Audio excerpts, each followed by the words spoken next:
Hello everybody and welcome back to more of the Labyrinth of Grisaia. It's been a while, I know, but now I'm getting back into the swing of things and I completely forgot what happened in any of my games that I've played. So, with that said, let's just continue on with the story. Even loud-mouthed, shaggy-headed women can be sweet and adorable if you just adjust their attitude appropriately. I'd already mastered that particular skill. Thinking of the girl as protecting as a mini JB made the whole problem seem almost trivially easy. It was as simple as changing my own mindset. Of course, a romance movie wouldn't be appropriate for a 9-year-old. Buying her dinner, getting her a bit tipsy, and listening to her complain about school wasn't exactly a possibility either. Instead, I could just follow Asuko's example and take the little lady to the nearest zoo. Afterward, we could stop to eat at one of the nicer, kid-friendly restaurants in town. At that point, a casual question like, "Is school fun?" should get her to open up a little bit. My side of the conversation, of course, would be nothing but the occasional, "I see, that's amazing," or "It's not your fault."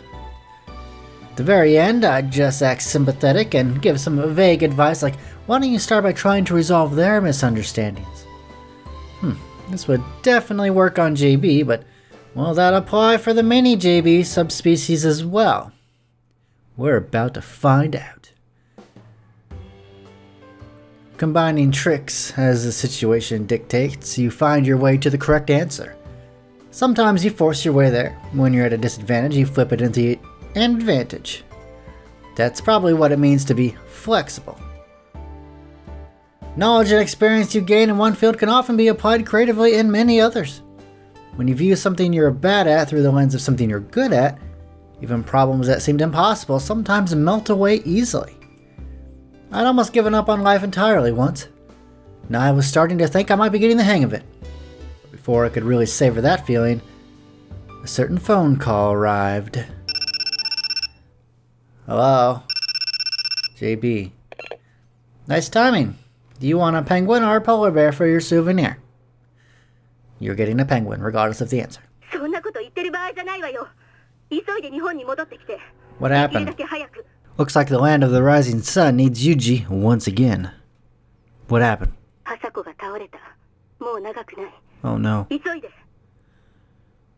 I'm on my way.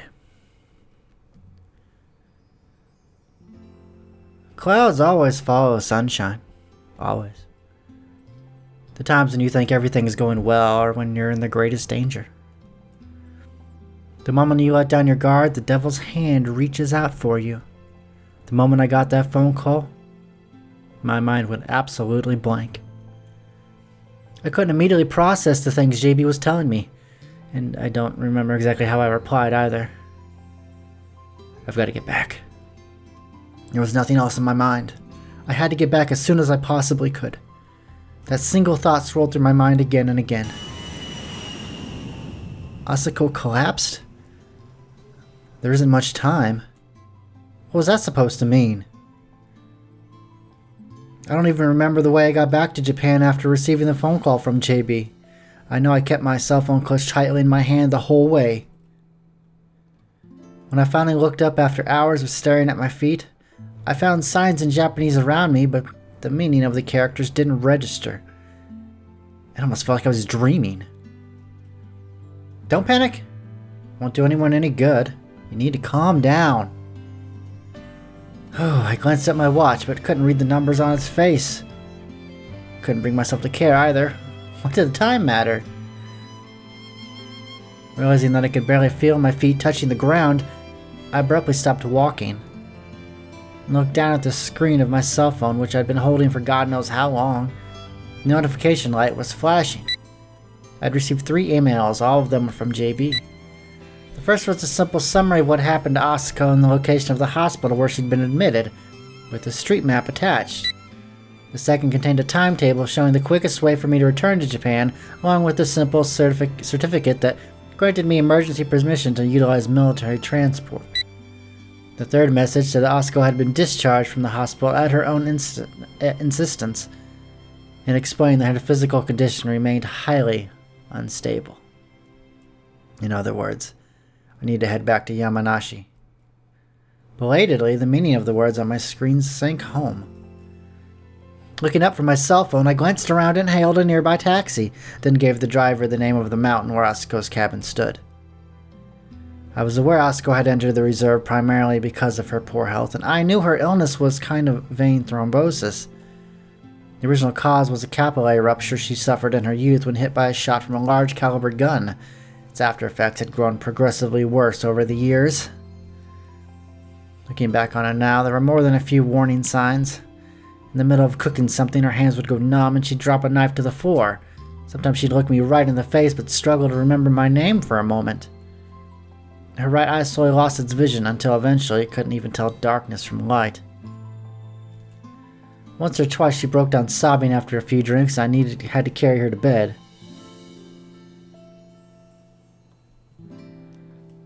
In retrospect, all of that was probably related to the blood clot that was forming near her brainstem. 今まで散々いじめてきた体だからな。今さらいたわったところでどうにもならん。Watching Asuko try to put a brave face on, I told myself that it was my turn to protect her. I'd assumed that vein thrombosis was a curable condition. Of course, she'd been going to a doctor and receiving periodic treatment. An ordinary case of thrombosis might very well have cleared up. The booster drug she'd been using habitually for many years probably had something to do with the way things turned out. Her blood vessels were already fragile, and the thrombosis had caused multiple chronic inflammations. There wasn't much the doctors could do. Yuji. How is she? Sorry I'm late. 昨日からずっと寝たり起きたりの繰り返し。起きていられる時間がどんどん短くなってきてる。I see.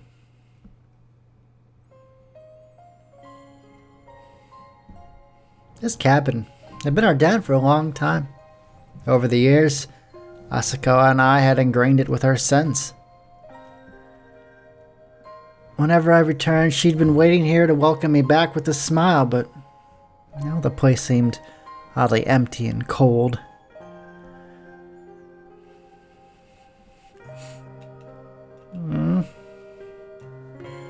In the same bedroom where we slept in each other's arms, Asuko was lying with her eyes shut, silent and alone. I'm home, Asuko. Sorry it took so long. Twitching in response to my voice, Asuko slowly woke up from her slumber.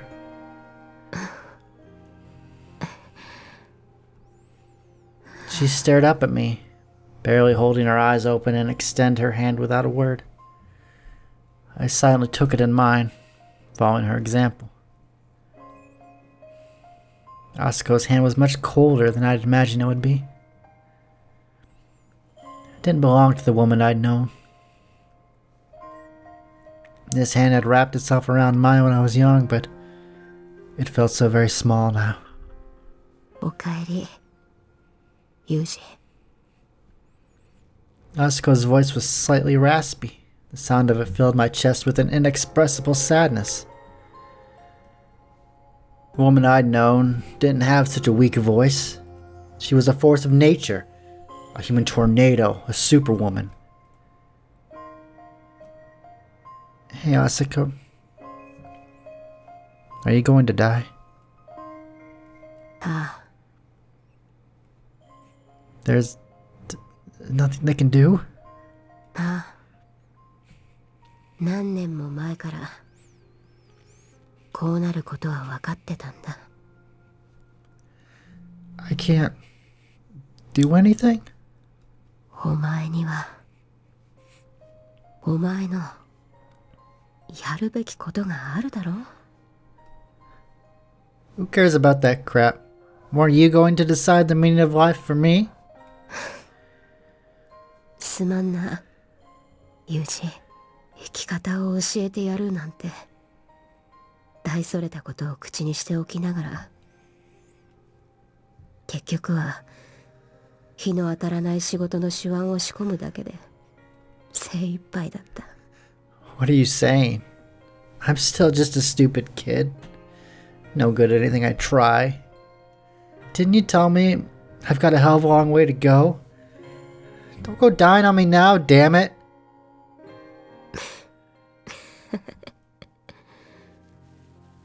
お前は相変わらず泣き虫だな。男は簡単に泣くなって教えただろ。 Shut up. Someone I love just told me she's dying, so let me cry if I want to. いいか、ユージ。人間ってのはな、死ぬために生まれてくるんだ。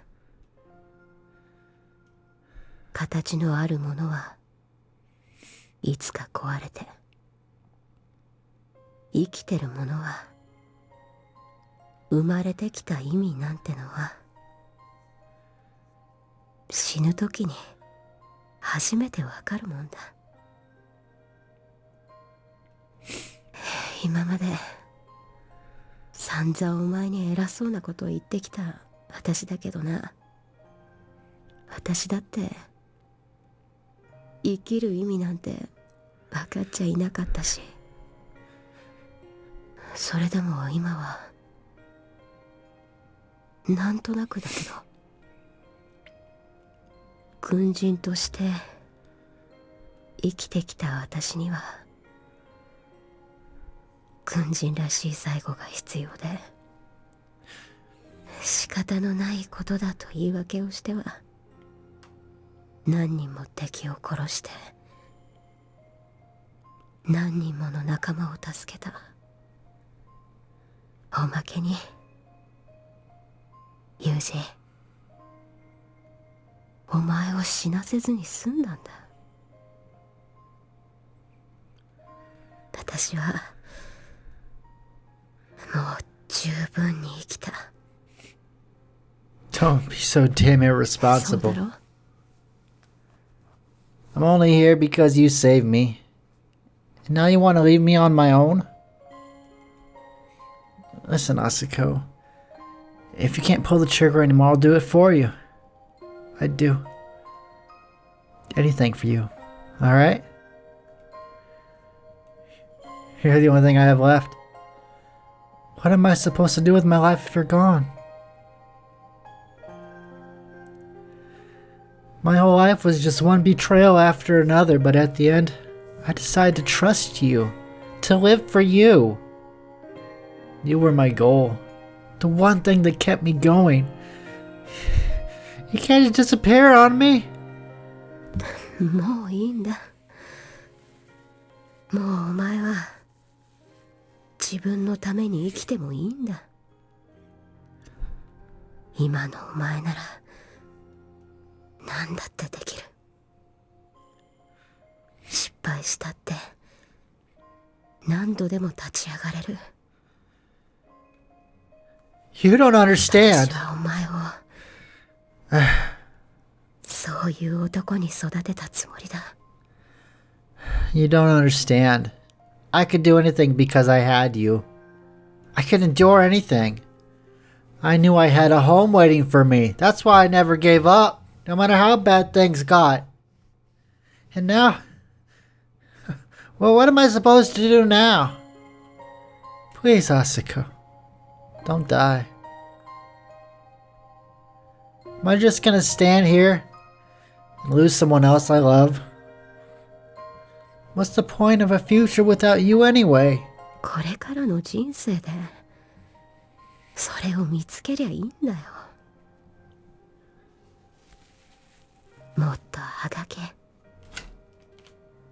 人生なんてもっとジタバタしていいんだ。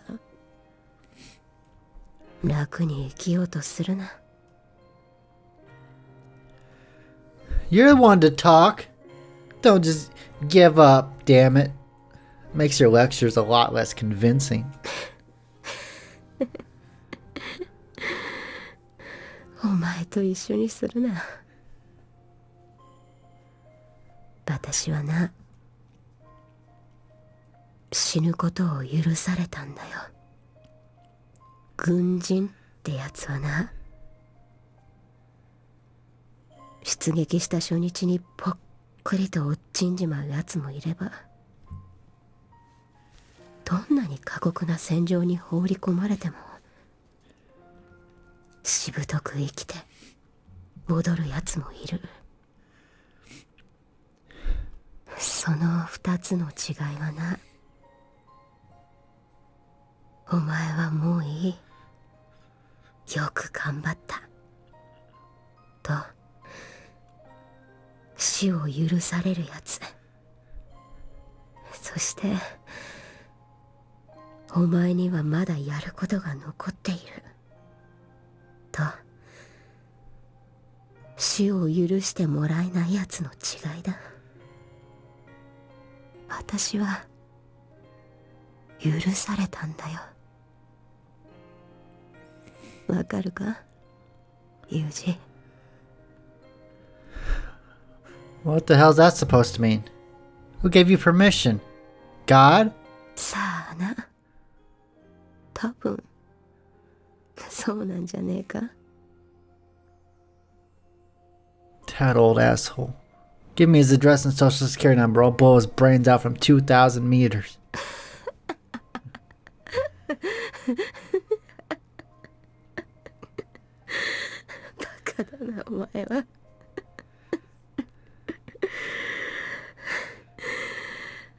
あまり笑わせるなよ。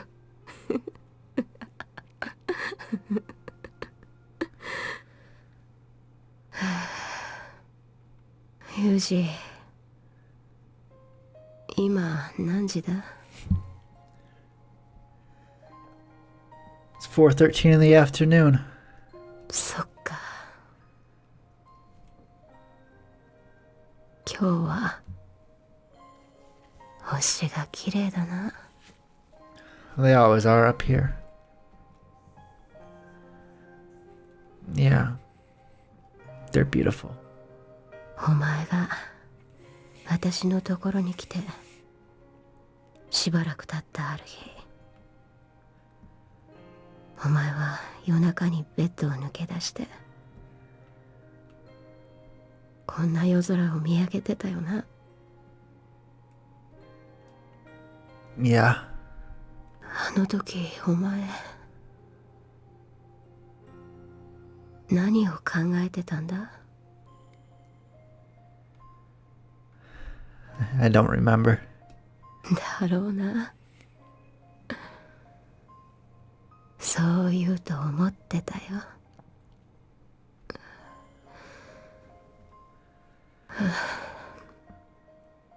少し疲れたな。もう寝てもいいか？ Yeah. Sleep well, Asako.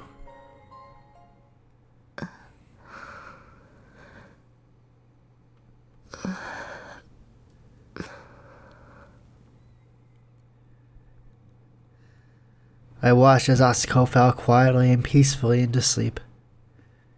In the end, she never woke up again.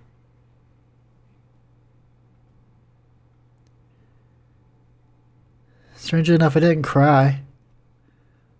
All I could feel was a dazed awareness of the cold, gaping hole in my heart. JB couldn't find much to say to me, but she quietly took care of Asuko's body. There was no funeral. After all, anyone who'd come to Kusakabe Asuko's funeral was probably going to end up in exactly the same place as her sooner or later.